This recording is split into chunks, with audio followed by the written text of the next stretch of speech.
Good morning. Isho മിശിഹായ്ക്ക് സ്തുതിയായിരിക്കട്ടെ. സുഖല്ലേ? ദൈവം അനുഗ്രഹിക്കട്ടെ. ഇന്ന് ഞായറാഴ്ചയാണ്, നവംബർ മാസം 9-ാം തീയതി.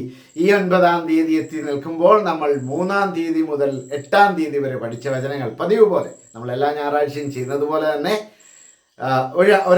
കഴിഞ്ഞ ഒരാഴ്ചത്തെ വചനം ഇന്ന് വീണ്ടും ആവർത്തിക്കുന്നു. ഓർത്തെടുക്കാനായിട്ട് നമ്മൾ ശ്രമിക്കുകയാണ്. ദൈവം നിങ്ങളെ സമൃദ്ധമായിട്ട് അനുഗ്രഹിക്കട്ടെ.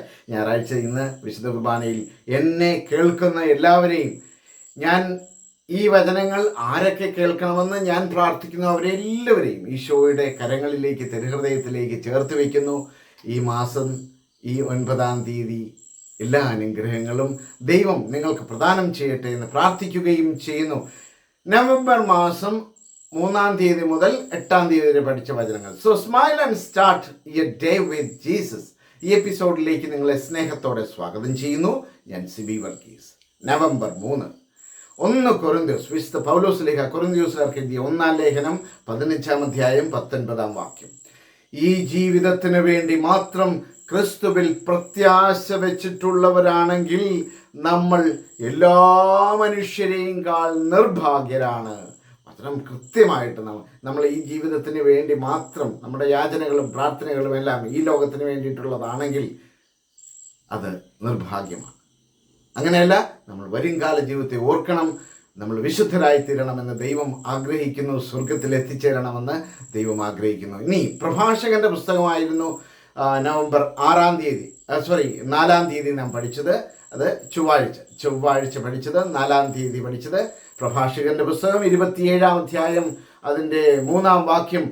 ദൈവഭക്തിയിൽ ദൃഢതയും തീഷ്ണതയും ഇല്ലാത്തവൻ്റെ ഭവനം അതിവേഗം നശിച്ചു പോകും. ദൈവഭക്തിയിൽ ദൃഢതയും തീഷ്ണതയും ഇല്ലാത്തവൻ്റെ ഭവനം അതിവേഗം നശിക്കും. ഇതാണ് നമ്മൾ 4-ാം തീയതി പഠിച്ചത്. ഇനി 5-ാം തീയതി പഠിച്ച വചനം സുഭാഷിതങ്ങളുടെ പുസ്തകം 8-ാം അധ്യായം അതിൻ്റെ 13-ാം വചനമാണ്. അത് ദൈവഭക്തിയെക്കുറിച്ച് തന്നെ പറയുന്നതാണ്. ദൈവഭക്തി തിന്മയെ വെറുക്കലാണ്. ദൈവഭക്തി എന്നത് തിന്മയെ വെറുക്കലാണ്. അഹംഭാവം, ഗർവ്, ദുർമാർഗം, ദുർവചനം എന്നിവ അവിടുന്ന് വെറുക്കുന്നു. ഞാൻ വെറുക്കുന്നു എന്ന് ദൈവം നമ്മോട് പറയുകയാണ്. ദൈവഭക്തി തിന്മയെ വെറുക്കലാണ്. അഹംഭാവം, ഗർവ്, ദുർമാർഗം, ദുർവചനം എന്നിവ ഞാൻ വെറുക്കുന്നു. ഇനി 6-ാം തീയതി പഠിച്ച വചനം മിക്ക പ്രവാചകന്റെ പുസ്തകം 6-ാം അധ്യായം അതിൻ്റെ 8-ാമത്തെ വചനമായിരുന്നു. മനുഷ്യ, നല്ലതെന്തെന്ന് അവിടുന്ന് നിനക്ക് കാണിച്ചു തന്നിട്ടുണ്ട്. മനുഷ്യ, നല്ലതെന്തെന്ന് അവിടുന്ന് നിനക്ക് കാണിച്ചു തന്നിട്ടുണ്ട്. നീതി പ്രവർത്തിക്കുക, അവിടുത്തെ സന്നിധിയിൽ വിനീതനായി ചരിക്കുക. നീതി പ്രവർത്തിക്കുക, അവിടുത്തെ സന്നിധിയിൽ വിനീതനായി ചരിക്കുക. ഇതല്ലാതെ മറ്റെന്താണ് കർത്താവ് നിന്നിൽ നിന്ന് ആവശ്യപ്പെടുന്നത്? അതായിരുന്നു നമ്മൾ 6-ാം തീയതി പഠിച്ച വചനം. ഇനി 7-ാം തീയതി പഠിച്ച വചനം വിശുദ്ധ പൗലോസ് കൊരിന്ത്യസുകാർക്ക് എഴുതിയ 1-ാം ലേഖനം 6-ാം അധ്യായം അതിൻ്റെ 19-ാമത്തെ വചനമായിരുന്നു. നിങ്ങളിൽ വസിക്കുന്ന ദൈവദത്തമായ പരിശുദ്ധാത്മാവിൻ്റെ ആലയമാണ് നിങ്ങളുടെ ശരീരമെന്ന് നിങ്ങൾക്കറിഞ്ഞുകൂടെ. നിങ്ങൾ നിങ്ങളുടെ സ്വന്തമല്ല. ഇതായിരുന്നു നമ്മൾ 7-ാം തീയതി പഠിച്ച വചനം. 8-ാം തീയതി പഠിച്ച വചനം മക്കബായരുടെ 2-ാം പുസ്തകത്തിൽ നിന്ന്, സെക്കൻഡ് ബുക്ക് ഓഫ് മാക്കബീസ് അതിൻ്റെ 8-ാം അധ്യായം 18-ാമത്തെ വചനം. അവർ ആയുധത്തിലും സാഹസ കൃത്യങ്ങളിലും ആശ്രയിക്കുന്നു. നമുക്കെതിരെ വരുന്ന ശത്രുക്കളെയും ലോകം മുഴുവനെ തന്നെയും അങ്കുലീചലനം കൊണ്ട് തറ പറ്റിക്കാൻ കഴിയുന്ന സർവശക്തനായ ദൈവത്തിലാണ് നമ്മുടെ പ്രത്യാശ.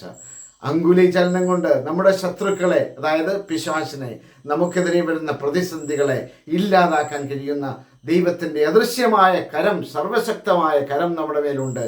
നമുക്കെതിരെ വരുന്ന ശത്രുക്കളെയും ലോകം മുഴുവനെ തന്നെയും അങ്കുലീചലനം കൊണ്ട് തറ പറ്റിക്കാൻ കഴിയുന്ന സർവശക്തനായ ദൈവത്തിലാണ് എൻ്റെയും നിങ്ങളുടെയും പ്രത്യാശ. വചനങ്ങൾ മറന്നു പോകരുത്, ആവർത്തിക്കുക, അഭിഷേകത്താൽ നിറയുക.